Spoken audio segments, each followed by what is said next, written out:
সারাদিন রোজা রেখে ইফতারিতে এই ডেজার্টটি বানিয়ে খেলে কলিজা ঠান্ডা হয়ে যাবে। আসসালামু আলাইকুম সবাইকে। আমি খুব মজার একটি ডেজার্ট এবং দেখতে সুন্দর এমন একটি ডেজার্ট আপনাদেরকে তৈরি করে দেখাবো। তো এই ডেজার্টটি তৈরি করার জন্য প্রথমে এখানে নিয়েছি একটি কচি নারকেল। আর নারকেল থেকে আগে পানিটা বের করে নিচ্ছি, আর নেওয়ার পর এই পানিটা আগে ছেঁকে নিতে হবে। তো একটি স্ট্রেনারের সাহায্যে পানিটা ছেঁকে নিয়েছি। তারপর যে কচি নারকেলটা নিয়েছিলাম ওই নারকেলটা এরকম একটা কোরানির সাহায্যে কুড়িয়ে নেব, আর লম্বা লম্বা করে কুড়িয়ে নেব দেখার সৌন্দর্যের জন্য। তো এভাবে করে কোরানো হয়ে গেছে আমার। তো এই পর্যায়ে যে আগে থেকে আমার নারকেলের পানিটা ছিল ওই পানির মধ্যে আমি দিয়ে দিচ্ছি স্বাদ মতো চিনি, আর এখানে অ্যাড করব আগার আগার পাউডার। এই আগার আগার পাউডারটা যে কোনো লিকুইড জাতীয় খাবারকে জমাট বাঁধতে সাহায্য করে। তো সবগুলো উপকরণ একটু মিশিয়ে নিচ্ছি। নেওয়ার পর এখানে 1 চিমটি পরিমাণ দিয়ে দিচ্ছি লবণ, স্বাদটা ব্যালেন্স করার জন্য। দিয়ে সবগুলো উপকরণ খুব নাড়াচাড়া করে মিশিয়ে নেওয়ার পর চুলায় বসিয়ে দিয়েছি। আর চুলায় বসিয়ে দেওয়ার পর নাড়াচাড়া করে নিতে হবে। চুলার আঁচ মিডিয়ামে রেখে নাড়াচাড়া করে নিচ্ছি। আর নাড়াচাড়া করে নেওয়ার পর একটা পর্যায়ে যখন এরকম বলক চলে আসবে ওই পর্যায়ে আরও একটু ভালো করে বলক তুলে নিতে হবে।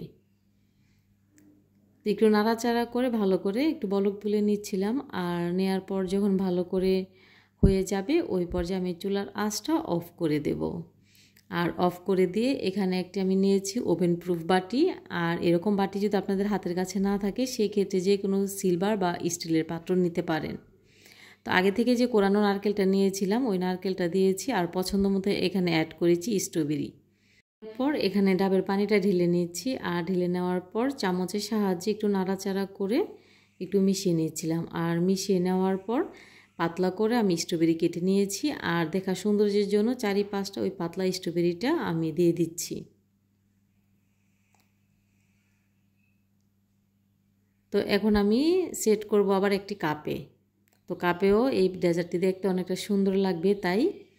তো এখানেও আমি নারকেল কোরানো দিয়েছি, তারপরে স্ট্রবেরিটা দিয়ে দিচ্ছি। দিয়ে দেওয়ার পর ডাবের পানিটা দিয়ে দিচ্ছি। দেওয়ার পর নর্মাল ফ্রিজে রেখে তারপরে আমি ঠান্ডা করে নেব।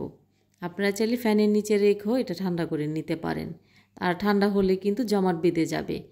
আর জমাট বেঁধে যাওয়ার পর এরকম হাত দিয়ে চেপে চেপে তারপর আমি আগলা করে নেব। তারপর আপনাদেরকে দেখাচ্ছি যে দেখতে ঠিক মাশাআল্লাহ কতটা সুন্দর হয়েছে।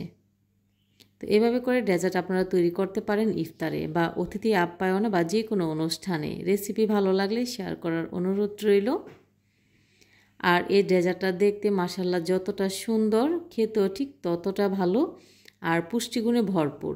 সবাই খুব ভালো থাকবেন, সুস্থ থাকবেন। আল্লাহ হাফিজ।